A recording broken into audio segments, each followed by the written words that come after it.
बहुत लोग ये जानते ही नहीं कि वो एक ओवर थिंकर है। हम ओवर थिंक करते ही क्यों हैं? ये जो सोचने का प्रोसेस है, हमारा थिंकिंग प्रोसेस, ये ओवर थिंकिंग कब बन जाता है?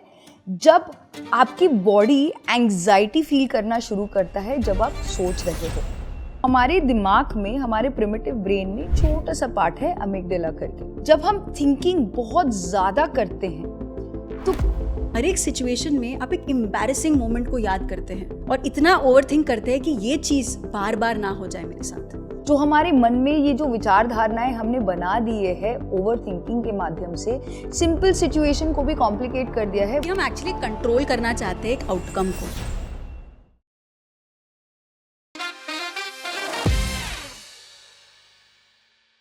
थिंकिंग सही है, लेकिन जब थिंकिंग ओवर थिंकिंग में बदल जाए तब वहीं प्रॉब्लम की शुरुआत होती है। आजकल के युग में इतने सारे चॉइसेस होते हैं।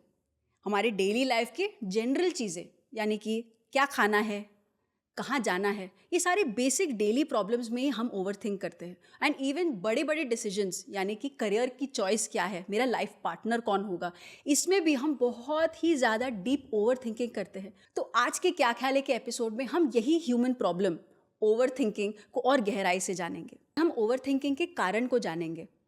हम अपने पैटर्न्स को भी ब्रेक करना सीखेंगे। जब भी ओवर थिंकिंग हम करेंगे, हम उस पैटर्न को वहीं जड़ से ख़त्म कर सकेंगे। बहुत लोग ये जानते ही नहीं कि वो एक ओवर थिंकर है।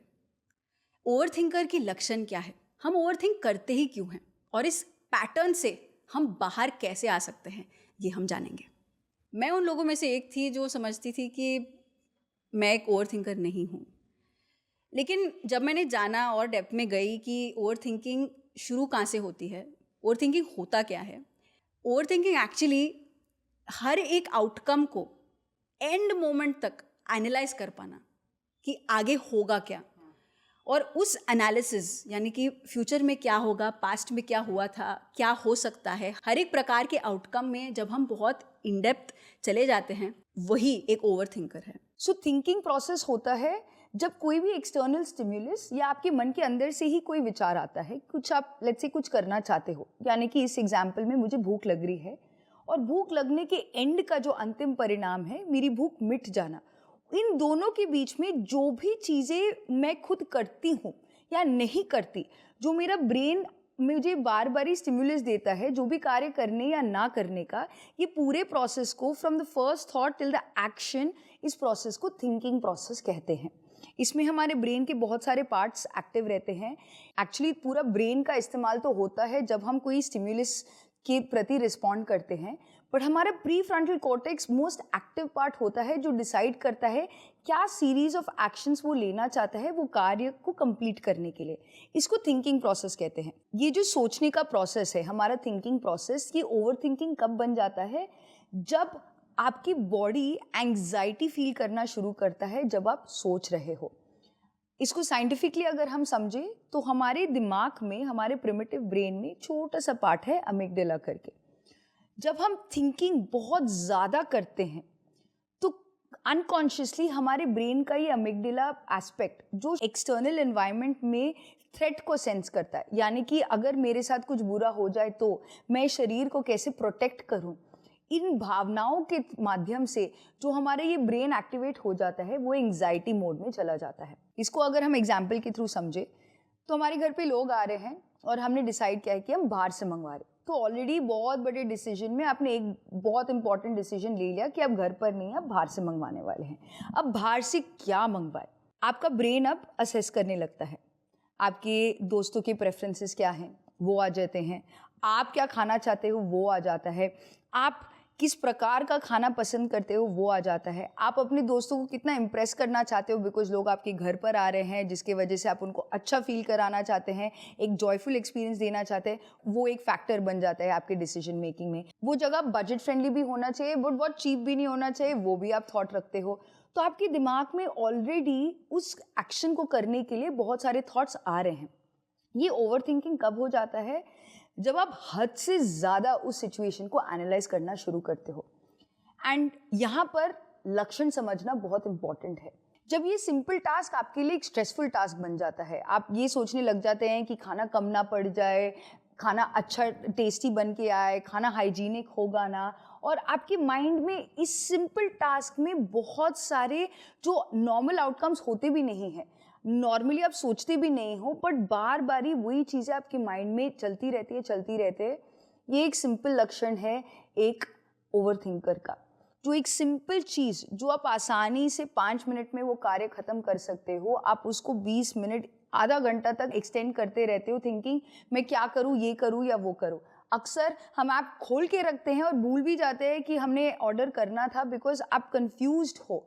हम अक्सर कंफ्यूज्ड के शब्द को इस्तेमाल करते हैं ऐसे सिचुएशन में, बट एक्चुअली जब आप देखोगे कि आपके माइंड में चल क्या रहा है, कितने सारे प्रश्न आप पूछ रहे हो, एक सिंपल टास्क खाना ऑर्डर करने के ऊपर आप देखोगे, you will realise you're actually an overthinker. तो अगर आप इस एंग्जाइटी से बाहर आना चाहते हैं तो हम लेकर आ रहे हैं एक 21 डे मेडिटेशन प्रोग्राम मास्टर बनो, जो शुरू होने जा रहा है 30 मार्च से।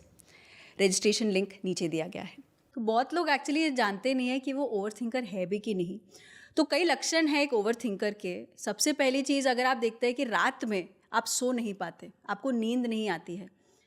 दूसरा ये हो सकता है कि हर एक सिचुएशन में आप व्हाट इफ में चले जाते हो, अगर ये हुआ तो, वो किया तो, उससे ये हो गया तो। हर एक सिचुएशन में आप एक व्हाट इफ सिनेरियो क्रिएट करते हैं। और वाई मी, मेरे ही साथ क्यों होता है, मेरे ही साथ ऐसे होगा, मेरे साथ पास में ऐसे हुआ था, अब भी मेरे साथ ऐसे होगा तो एक करके। विक्टिम माइंडसेट से अपने आप को बहुत ही डीप थिंकिंग में लेकर जाना है। और तीसरी चीज़ कि हम कोई भी डिसीजन ले नहीं पाते हैं। हम स्ट्रगल करते हैं एक फाइनल डिसीजन लेने के लिए, और हर बार हम पोस्टपोन करते रहते हैं। और ये भी हो सकता है कि हर एक सिचुएशन में आप एक एम्बैरेसिंग मोमेंट को याद करते हैं और अपने आप को नीचा करते हैं, और इतना ओवरथिंक करते हैं कि ये चीज़ बार बार ना हो जाए मेरे साथ। और क्योंकि हम इतना ओवरथिंक करते हैं तो एक जगह पे हम कंसंट्रेट नहीं कर पाते, क्योंकि अगर एक एक्टिविटी करना है तो आपके माइंड में चलता रहता है कि ये कर पाऊंगी नहीं कर पाऊंगी, तो आप कार्य कर नहीं पाते हैं।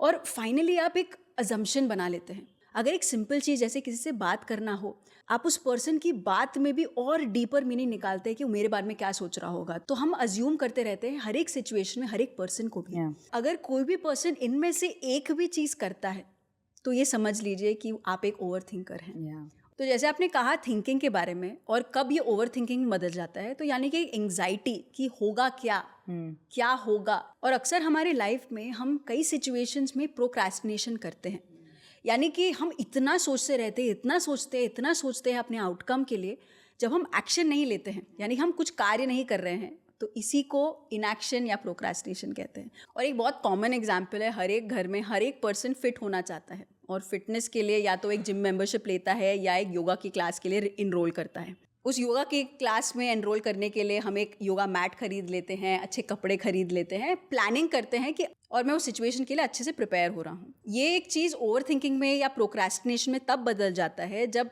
समय आता है सुबह उठने का, आपको जाना है और आप उठ नहीं पाते हो, और फिर आप अगले दिन में पोस्टपोन करते हो। फिर आप गिल्टी फील करते हो कि अरे मैं चली जाती तो, और एक एनालिसिस पैरालिसिस में चले जाते हो। एनालिसिस पैरालिसिस यानी कि आप इतना सोचते हो कि वो आप पैरालाइज हो जाते हो, आप करते ही कुछ नहीं हो। और अगर आपको 6 बजे जाना है, सुबह 5 बजे से आप 5-5 मिनट के अलार्म आप लगाते हो, और ये हर एक घर में होता है, हर एक पर्सन करता है। लेकिन यही चीज़ जब अगले दिन में पुश हो जाए, यही चीज़ एक प्रोक्रेस्टिनेशन हो जाता है, ये एक इनएक्शन बन जाता है। और हर एक यंगस्टर रेजोनेट करेगा, उनके पास एक जिम मेंबरशिप या योगा क्लास की मेंबरशिप है, लेकिन वो जाते नहीं हैं। करना चाहते हैं और ना करने के लिए जो आपके दिमाग में रेपिटेटिव थॉट्स आते रहते हैं, oh I couldn't do it, मैं नहीं जा पाया, मैं करना चाहता हूँ, I want to get fit but it's not happening, I want to get fit it's not happening. ये लूप में जो हमारा माइंड चला जाता है, अनकॉन्शियसली हमारे बॉडी में वो एंग्जाइटी क्रिएट होना शुरू हो जाता है, बिकॉज हम सोच तो रहे हैं बट उसको एक्शन में कन्वर्ट नहीं कर रहे हैं। And the whole purpose of actually the entire thinking process of man is कि वो सोच कर कुछ एक्शन ले। ये एक्सेसिव एक्शन भी कभी कभार हो जाता है। इट कुड बी जब हमारे फैमिली मेम्बर्स में रिलेटिव्स आ रहे हैं और बहुत स्ट्रिक्ट मदर्स हो जाती है जो कहती है मेरे बच्चों के बारे में रिलेटिव्स क्या कहेंगे करके, जैसे कभी कभार इनएक्शन के फॉर्म में हमारा थिंकिंग प्रोसेस रुक जाता है, वैसे ही ओवर एक्शन का भी एक एग्जाम्पल हो जाता है ओवर थिंकर्स का। बहुत सारे लोग किसी और चीज़ को कॉम्पनसेट करने के लिए, किसी लैक को कॉम्पनसेट करने के लिए बहुत ज़्यादा एक्सेसिव चीज़ें एक्स्ट्रा करने लगते हैं, जो लोग को लगता है कि व्हाट इफ सिनेरियो में कुछ गलत हो जाएगा, कुछ गड़बड़ हो जाएगा, ऐसे होगा तो ऐसे हो जाएगा, वो हर एक चीज़ को इतना ज़्यादा ओवर प्लान कर लेते हैं अपनी लाइफ में, जो गो विद द फ्लो वाली बात है इन लोगों के लिए बहुत आसानी से नहीं हो पाता। वो अपने आप को बार बार यही जस्टिफाई करते रहते हैं कि मैं ऐसा ही हूँ, मैं ऐसे ही करता हूँ, ये जो मेरा मेथड है ये मेरे लिए बेस्ट है, और बाकी सबको भी वो कभी कभार इम्पोज करते हैं कि उनको भी वैसे ही करना चाहिए। जब आपका परफेक्शन, आपका ओवर प्लानिंग आपको ही नहीं आपके आसपास के लोगों को भी बांध देता है, तो आप समझ लीजिए आप डेफिनेटली एक ओवर थिंकर हो। घर की चीज़ें वहीं पर होनी चाहिए, ये चीज़ों को ऐसे ही करना चाहिए, ऐसे करने से ही अच्छा होगा। जो हमारे मन में ये जो विचार धारणाएं हमने बना दिए हैं ओवर थिंकिंग के माध्यम से, सिंपल सिचुएशन को भी कॉम्प्लिकेट कर दिया है, वो एक ओवर थिंकर के परफेक्ट लक्षण है। हमें ये जानना बहुत इंपॉर्टेंट है कि हम ओवर थिंकिंग करते ही क्यों है। Over thinking is form of like a defence mechanism, हमारे बॉडी का, हमारे माइंड का, हमें अपने आप को प्रोटेक्ट करने के लिए। हमारा ब्रेन हमें बाहर की दुनिया से प्रोटेक्ट करने के लिए ओवर थिंकिंग का एक डिफेंस मैकेनिज्म क्रिएट करता है। क्योंकि हम एक्चुअली कंट्रोल करना चाहते हैं एक आउटकम को, हम कंफर्टेबल फील करना चाहते हैं कि जो भी सिचुएशन हो रहा है, जो भी होगा वो मेरे कंट्रोल में है, मैं जानती हूँ मुझे करना कैसे है। कंट्रोल के साथ साथ प्राइमरी फंक्शन जो ब्रेन का होता है सोचने का, वो इसलिए है, जो हमें एनिमल से भी अलग करता है, वो है कि जो भी हमारे इन्वायरमेंट में जो रिस्क हमें मिलते हैं, यानी कि हमारे शरीर को प्रोटेक्ट करने के लिए, हमारे इमोशंस को हर वक्त एक हाई फ्रीक्वेंसी में रखने के लिए, ताकि हम हर वक्त फील गुड करें, हमारा थिंकिंग एक्चुअली उसके लिए डेवलप हुआ था।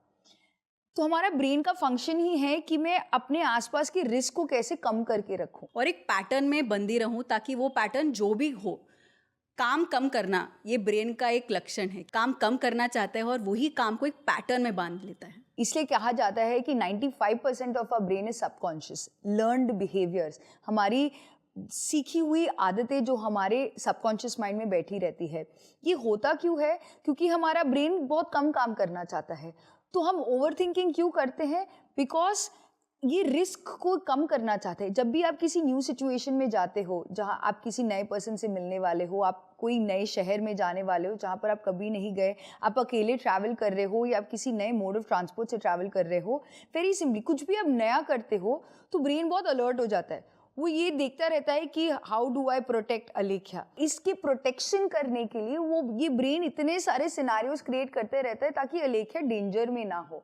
बट ये डेंजर ओवर प्रोटेक्शन हो जाता है अक्सर हमारे ब्रेन का, जब हम इसकी ट्रिगर को नहीं समझ पाते कि कब मेरा ब्रेन इस ट्रिगर फंक्शन में चला जाता है। तो एक्चुअली एक रूट कॉज ओवर थिंकिंग का वो है फियर। जैसे आपने कहा कि मुझे डर है कि क्या होगा अगर गलत हो गया, तो हम व्हाट इफ सिनेरियो में इतने डीप चले जाते हैं। इसलिए हम हर एक सिचुएशन में कंट्रोल में रहना चाहते हैं, क्योंकि हमें डर है कि अगर वो आउट ऑफ कंट्रोल चला गया तो मैं जान नहीं पाऊंगी मैं क्या करूंगी नेक्स्ट मोमेंट पे। Another type of fear is a lot of people feel is the fear of being judged, कि अगर मैं ऐसे बोलूँगा लोग मेरे बारे में क्या कहेंगे। और ये सबसे मेजर फियर है आधी सोसाइटी का, कि लोग मेरे बारे में क्या सोचेंगे। ये कांस्टेंट डर जो हमारे अंदर बना रहता है कि लोग मेरे बारे में क्या सोचेंगे, उस फियर को नेगेट करने के लिए मेरा ब्रेन एक पॉइंट तक चीज़ों को प्लान करता है। फॉर एग्जाम्पल, अच्छे कपड़े पहनना, अपने आप को सज धज के रखना, मैं कैसे अपने आप को कंडक्ट करती हूँ, बात कैसे करती हूँ, क्या चीज़ें करती हूँ, क्या चीज़ों को पसंद करती हूँ, मैं कैसे अपने आप को प्रोजेक्ट करती हूँ दुनिया में। ये तो एक प्रकार का एक थिंकिंग हो ही जाता है जिसमें हम एक्शन करते हैं। बट जो हमारे अनकॉन्शियस थिंकिंग बन जाते हैं, जहाँ पर हम अज्यूम करते हैं कि कोई आपको कुछ कॉम्प्लीमेंट दे या कॉम्प्लीमेंट ना दे, अगर कोई आपको बोले hey you are looking nice today, आप उसके अंदर घुसकर आप उसको इतना साइको एनालाइज करते हो कि अच्छा ये मेरे ड्रेस के बारे में बोल रहा था, how I was looking through the day. It's a very small thing, मेरे पिंपल को देख के वो टॉन्ट तो नहीं मार रहे मुझे कि तू अच्छी दिख रही है करके। तो जब मेरा नॉर्मल थिंकिंग कि मैं जो क्या कर रही हूँ वो ऑब्सेशन का लाइन क्रॉस कर देता है, और मैं बार बार ही सोचे जा रही हूँ ये बंदा मेरे बारे में क्या सोच रहा होगा, मैं अपने बारे में क्या सोच रही हूँ, ये जो अनकॉन्शियस थॉट्स ऑफ थिंकिंग जो हमारा एक पैटर्न बन जाता है, ये डीप रूटेड हमारे डर के वजह से है। क्योंकि हम चाहते हैं कि लोग हमें एक्सेप्ट करें, मैं एक्सेप्टेड नहीं हूँ, आई एम नॉट लव्ड। ये जो एक डर हमारे अंदर बैठा रहता है, एक एक्सेप्टेंस का जो हम सोसाइटी से चाहते हैं, हमारा ब्रेन इस फियर को मैच करने के लिए, हमारे इस फियर को टैकल करने के लिए, हमारा इस फियर को ओवरकम करने के लिए हमारा ब्रेन सोचता है चलो हर चीज़ के बारे में सोच लो, ऐसी कोई चीज़ होगा ही नहीं जिसके बारे में मैं ना सोचूं, ताकि अलेख्या प्रिपेयर्ड रहे। एक और प्रकार का फियर है कि बहुत सारे लोग नए एक्सपीरियंसेस के लिए नए रेडी नहीं होते। वो हर वक्त प्लान करते रहते हैं अपने लाइफ को हर एक माइन्यूट पॉइंट में, कि पहले ऐसे होना चाहिए, फिर ऐसे होना चाहिए, फिर ऐसे होना चाहिए और ऐसे होना चाहिए। Everything in their life is planned, क्योंकि वो कहीं ना कहीं पे एक डर से ओरिजिनेट हो रहा है कि अगर मेरे लाइफ में जो होगा मुझे नहीं पता, अननोन जो जिसे हम कहते हैं, जो भी मेरे लाइफ में अभी तक हुआ है मैं उसको जानती हूँ, उसके लिए मैं रेडी हूँ। एक ओवरथिंकर के लिए जैसे एक जड़ डर है, साथ ही साथ पास्ट में जीना या फ्यूचर में जीना। पास्ट में जीना यानी कि हर एक सेकंड पास्ट में जो भी हुआ था उसको और ओवर एनालाइज करना, ताकि फ्यूचर में यही जो पास्ट में गलतियाँ या जो चैलेंजेस हुए थे वो फ्यूचर में ना हो, और फ्यूचर में जो आउटकम हो सकता है उसको आज में ओवरथिंक करते रहना। कुछ लोग पब्लिक स्पीकिंग करना चाहते हैं, लेकिन पास्ट में कई सिचुएशन हुआ होगा कि वो नहीं कर पाए होंगे, तो उसी ओवर एनालिसिस में चले जाते हैं कि मैं वो कर सकती थी, अगर मैं कहती तो क्या होता, और डीपर लेवल पर पास्ट को और खोदते खोदते जीते हैं। और फ्यूचर में अगर ऐसा सिचुएशन आए तो मैं कैसे अभी प्रिपेयर कर सकती हूँ फ्यूचर के लिए, क्या मैं गुड इनफ हूँ, क्या मैं गुड इनफ नहीं हूँ, मैं अब कैसे बोल पाऊँगी, कैसे नहीं बोल पाऊँगी, मेरे आसपास कैसे लोग होंगे मे बी मेरे से बेटर होंगे, तो मैं कैसे इस सिचुएशन को हैंडल करूँगी, टैकल करूँगी। तो ऐसी डीप एनालिसिस फ्यूचर के बारे में करना, तो यही एक एनालिसिस पैरालिसिस एक और बार हो जाता है जब आप पास्ट में भी जी रहे हो, फ्यूचर में भी जी रहे हो, और आप इस सिचुएशन में कंप्लीटली प्रेजेंट मोमेंट में नहीं जी पा रहे हैं। अगर आप इस नेगेटिव थॉट प्रोग्रामिंग से बाहर आना चाहते हैं तो उसमें से एक ब्यूटीफुल माध्यम है मेडिटेशन। जितना भी आप फ्यूचर और पास्ट में जियो, मेडिटेशन सांसों के द्वारा आपको प्रेजेंट मोमेंट पर एंकर कर देता है, क्योंकि जितना आप फ्यूचर में जीते हो, जितना आप पास्ट में जीते हो, आप उतना ड्रेन होते रहते हो, आपका एनर्जी और ड्रेन होता रहता है, क्योंकि थॉट इज़ एनर्जी। तो जितना आप थॉट को खर्च करते रहते हो उतना ज़्यादा आपका एनर्जी खर्च होता रहता है। प्रेजेंट मोमेंट में सांसों के द्वारा आप इस क्षण में कोई भी आउटकम को एनालाइज ना करते हो, इस प्रेजेंट मोमेंट में पूरी तरीके से एक्सेप्टेंस में जीते हो। तो जब भी आप आइडेंटिफाई करते हो कि ओवर थिंकिंग का एक टिपिंग पॉइंट हो गया है, उस क्षण में सांसों के द्वारा डीप ब्रीदिंग के साथ आप प्रेजेंट मोमेंट में एंकर हो सकते हो। And I have really practically use that, क्योंकि जब आप रियलाइज़ करते हो कि ये तो बहुत ज़्यादा सोच रही हूँ, ये तो टू मच ही हो गया है, तो जब मैं ब्रेथ के साथ इस प्रेजेंट मोमेंट में एंकर होती हूँ, बहुत आसानी से आई एम एबल टू काम माई हार्ट डाउन, क्योंकि हार्ट रेट भी बहुत ज़्यादा तेज़ी से बढ़ता है।